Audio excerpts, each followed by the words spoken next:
Hi there, I'm Emer, I'm Sarah. and we're the best-selling authors of the Ashlyn series. We are delighted to answer some of your questions received through the hashtag #EasonAsks. First question is, Where did your inspiration for the character of Ashlyn come from, and was she based on a real person? was she based on any one person, Emer? Not any one person. I would say a combination of us, me and you, people we knew, people we worked with, people we went to school with, friends that we had, and then also just observations we'd made about Irish women. This was back in the kind of mid to late 2000s when we came up with Ashlyn, and we just thought that she wasn't very well represented in. Yeah, because in a lot of books and films and TV shows, the characters tend to be very aspirational, like they often work in fashion and stuff, whereas Aisling is just so bog standard. She works in an open plan office. Yeah. She's us, basically. She's us. So that's where the inspiration for Aisling came from. She just came from all around us. What's the next question, Sarah? The next question is there another book on the way? There is another book on the way. So we will be working on book 4 this year and releasing it in 2021. But we have something exciting coming in September that's not exactly a book, but not exactly not a book. I don't know if we're allowed to say, but just stay tuned to these types of channels and all revealed. What Sarah and I are working on at the moment over Zoom and FaceTime is the screenplay for the first Aisling book. Oh my God, what a complete Aisling. So we're working with Element Pictures on that. Very exciting. Yeah, that's coming together nicely. I think we're on the maybe 6th draft, and because of lockdown and everything, all production is sort of slowed down. So it's actually given us a bit more time to finesse the screenplay. So we're very much enjoying that at the moment. Okay, question 3. Now that you're famous, what's the most famous thing you've done? Are we famous? I wouldn't say so. The most famous thing we've done is come into broken contact with other famous people. Yeah, we don't consider ourselves famous, but we have had the opportunity to see other famous people. Sarah, we did an event in the Abbey Theatre at the start of the year, and Sarah managed to steal a ton of tea cake right out from under the nose of former president and legend Mary McLysaght. My greatest shame to date. I stole her tea cake, and then she questioned me about it, and I had to admit it. Thanks for bringing that up, Emer. Well, we met some famous people. We've met a few famous people at literary festivals. Who were the most famous?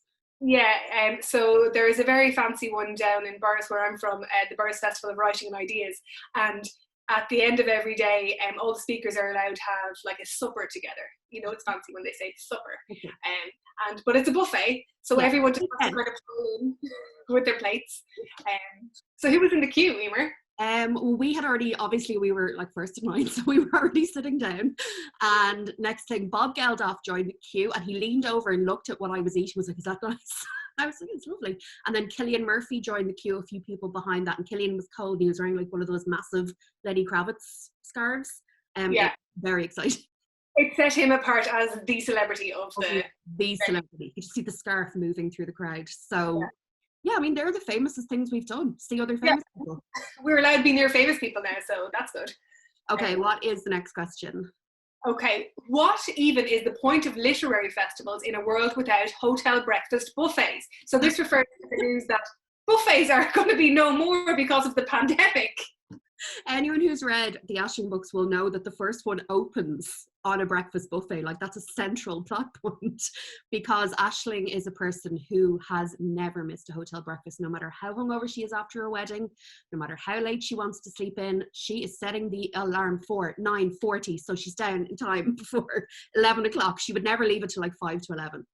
No way, because that would inconvenience the staff. And because Emer and I have been able to travel around Ireland to various festivals and things, because of Aisling, we have enjoyed many's the hotel breakfast buffet together. I mean, there have been some standout ones. It's actually one of the best things about our entire Aisling journey is, I think, the amount of Ireland we've got to see and the amount of hotel breakfasts we've got to eat. Yeah, I think the standout for me was at what is the name of the hotel in Waterford on the Quays? Is it the Granville? The Granville Hotel. Yeah.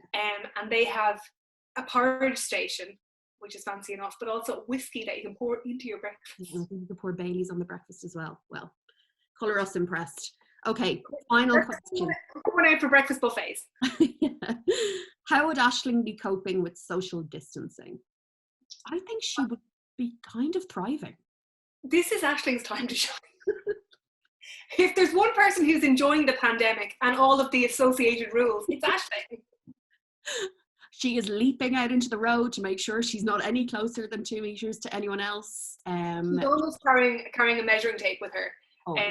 She's tutting at people who are breaking rules. A lot of tutting, a lot of kind of twitching curtains, looking at neighbours. But she's obviously missing the people she can't see and offering to help everyone. She's the one in the neighbourhood group, you know, texting people. If she was that her 7 weddings this year aren't going ahead. Yes, aren't we all? I would say she would have the kitchen in Balliga brunch fired up, delivering sausage rolls to the nursing home and to the healthcare workers locally. And I also think she might be thinking of going back to do nursing. I mean, it was always there in the background. The seed was planted a long time ago, and it's blossoming, isn't it? It is. So, you know, you never know. She could be back. She could be back at the books. She'd make a great nurse. Yeah. Okay. Thanks to everyone who submitted a question for #Eason's Asks. And our book, Once, Twice, 3 Times in Ashling, is out now in paperback, and it's available to order on eason.com.